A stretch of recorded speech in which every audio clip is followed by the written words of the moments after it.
बहनों इन सभी को मैं हार्दिक अभिनंदन एवं वंदन करता हूँ। दोस्तों, 2005 में हमारे माननीय मुख्यमंत्री नीतीश जी का शासन प्रारंभ हुआ और अफसरशाही भी प्रारंभ हुआ। यहाँ नेतागिरी भी कम और अफसरशाही ज्यादा है। और इसके पूर्व हमारे माननीय मुख्यमंत्री लालू जी राबड़ी जी का शासन कर रहा, उन्होंने भी अति पिछड़ा का ठहरने का काम किया और हमारे माननीय मुख्यमंत्री नीतीश जी ने अति पिछड़ा का ठहरने का काम किया। बताइए, हमारा हिस्सेदारी के अनुसार भी हमें 1% कहीं भी कुछ नहीं दिया जाता है और हम लोगों को प्रताड़न भी किया जाता है। यह जो मांग हमारी है, तीन जाति को, तेली तमोली टांगी को बाहर निकालने का, यह हमारा जो मांग है, यह सरकार विलंब सुने, नहीं तो आने वाले दिनों में माननीय मुख्यमंत्री नीतीश कुमार का इनका खामियां भुगतना पड़ेगा। आप लोग तन मन से यह महाधरना को सफल बनाए और इसके लिए आगे भी कार्यक्रम चलते रहेगा और चलने का योजना बनाया जा रहा है। हमारी आबादी 36% है, मगर कहीं भी आप 2% नहीं दिखाई देते हैं। पूरे तन मन से हमारे रामबली बाबू के आप लोग सहयोग करें। धन्यवाद।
में यही नीतीश बाबू की सरकार थी और उन्होंने कई ऐसे काम किए जिससे आज अति पिछड़े वर्ग के लोगों को धरना से लेकर के कई तरह के कार्यक्रम करने के लिए दिवस बना था।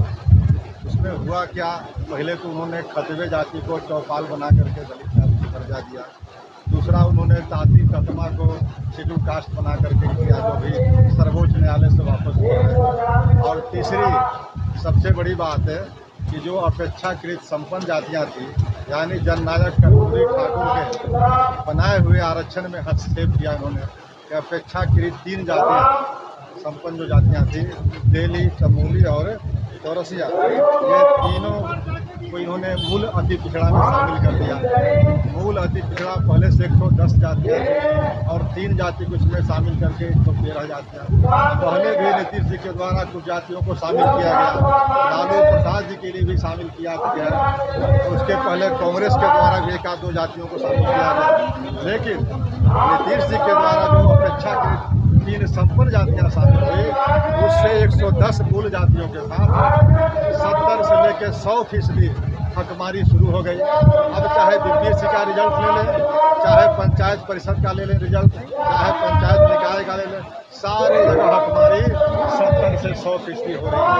तब हम लोगों ने तय किया और उसके बाद आंदोलन शुरू किया। आंदोलन के प्रथम चरण में हम लोगों ने धरना प्रदर्शन किया, पटना उच्च न्यायालय में गए, बाद में हम लोग सर्वोच्च न्यायालय में गए। अभी भी मामला सर्वोच्च न्यायालय में लंबित है। दूसरे चरण का जब आंदोलन हुआ तो हम लोगों ने धरना प्रदर्शन के माध्यम से, रथ यात्रा के माध्यम से और उसके बाद जननायक कर्पूरी ठाकुर का जो पैतृक गांव है कर्पूरी ग्राम, वहाँ से 7 दिनों का हम लोगों ने पदयात्रा किया अपने 5 सूत्री मांगों के लिए और उसका समापन यहाँ पर पटना जन बचाओ संघर्ष मोर्चा के संयोजक और पूर्व विधान पार्षद अजय कानू जी है, आशीष भारती जी है, महेंद्र भारती जी हैं, ये हमारे कमांडेंट साहब रंजीत सिन्हा जी हैं, श्री पूजन ठाकुर जी हैं, जगन्नाथ जी हैं, ये सब हमारे नेतृत्वकारी वर्ग के लोग हैं, नीतू निषाद जी हैं और कई लोग हैं। अभी लोग आ रहे हैं, 11 बजे का टाइम था, 12 बजे शुरू हो जाएगा धरना, उसके बाद फिर हम लोग यहाँ पर अपना है कि अति पिछड़ा आरक्षण में 2015 में जो तेली तमिलू को इसमें शामिल कर दिया गया है, जो संपन्न जाति है, और उस संपन्न जाति को आने से अति पिछड़ा की हकमारी हो रही है, वो ज़्यादा से ज़्यादा हकमारी कर रहे हैं। तो इसको हम लोगों का डिमांड्स है कि उनको आप आरक्षण दीजिए, लेकिन अति पिछड़ा आरक्षण कोटि से उसको अलग कर दीजिए, पृथक कर दीजिए, उनको अलग ग्रुप बना करके उनको आरक्षण दीजिए, जैसा कि कर्पूरी ठाकुर जी 1978 में किए थे, बीसी से ईबीसी अलग किए, तो आप उनको दीजिए। दूसरा हमारी मांग है कि पंचायती राज चुनाव में मात्र 20% लाइन से पार करके सिकोहरा पुल पार करें। जी 38 जिला से लोग आए हुए हैं, 110 समाज के लोग आए हुए हैं और बहुत सारे संगठन के लोग आए हुए हैं। मौका सबको मिलना चाहिए, इसलिए ध्यान रखिएगा कि संगठनात्मक जो है वो भी बोल पाए, जिला से जो लोग आए हैं वो भी बोल पाए, समाज के जो प्रतिनिधित्व कर रहे हैं वो भी बोल पाए, इसमें यथासंभव जो है। लेकिन एक चीज का ध्यान रखें साथियों, आज का जो महाधरना है उसमें आपकी आवाज इस त्रिकुट सरकार जो नीतीश कुमार की सरकार है उसके खिलाफ पहुंचाना है साथियों। ऐसी स्थिति में जो बातें यहाँ पर एक वक्ता बोल देते हैं, कोशिश किया जाए कि उसको रिपीट नहीं किया जाए साथियों, नंबर 1।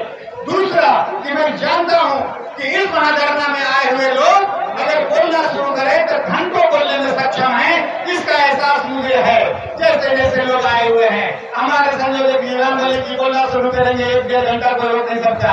अजय कानू जी हमारे आए हुए हैं, उनको रोक नहीं सकता साथियों। लेकिन मैं चाहता हूँ कि जब भी इस मंच का यूज करें कौन नए शब्द जो आपके दिमाग में आता है नीतीश कुमार के काम तक जाना चाहिए साथियों। इसी उम्मीद के साथ मैं संचालक भारत की काम करते हुए मैं कुछ साथियों को यानी मेयर का पद अति पिछड़ों के लिए आरक्षित था, लेकिन आपको आश्चर्य होगा कि तीनों पद पर वही 3 जातियां आसीन हो गई जिनको बाद में 2015 में शामिल किया गया। और यही 3 पर वो नहीं बल्कि और 4 सीटें लेकर के यानी 60 सीटों को मार करके वो सबसे आगे है 17 सीट में से। उसके बाद आप आइए, जिला परिषद का अध्यक्ष का पंचायती राज का सर्वोच्च महत्वपूर्ण पद होता है। 38 जिले हैं बिहार के अंदर, लेकिन 38 जिलों में से 8 जिला परिषद का पद का अध्यक्ष दिया जाए। इसीलिए हम लोग ये फॉर्मूला किए हैं, नीतीश भगाओ आरक्षण बचाओ। जब तक ये हम लोग की लड़ाई चालू रहेगा, जब तक ये हम लोग का आरक्षण मांगे पूरी नहीं होगी, तब तक ये लड़ाई हम लोग का चालू रहेगा। और इन्होंने इसमें आरक्षण में 3 तेली तमोली और दांगी को इन्होंने शामिल कर दिया है और आरक्षण की संख्या कोटि नहीं बढ़ाए हैं। इसलिए ये तीनों को अलग करके उनका पृथक आरक्षण दिया जाए और हम लोगों को जनसंख्या के आधार पर भी कम है तो कम से कम 33 में। आज जब हम लोग नाम लेते हैं अति आंदोलन में तो आता है नाम, उसमें जाता है नवादा जिला का, और मैं चाहता हूँ कि नवादा जिला से जो प्रतिनिधित्व